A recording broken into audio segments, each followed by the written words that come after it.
Викам на татко ми, ја ќе одам во партизани. Преку ликот на 89-годишната еврејка од Битола Џамила Коломонос, една од ретките која го преживеала Холокаустот, BBC направи репортажа во која го отслика макотрпниот живот на евреите во Македонија.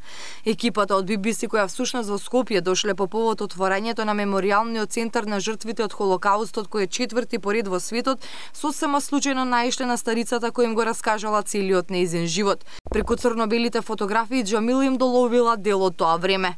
The night before the deportations, I didn't even say goodbye to my family. I was hiding in another building and I thought I would go back home the next morning.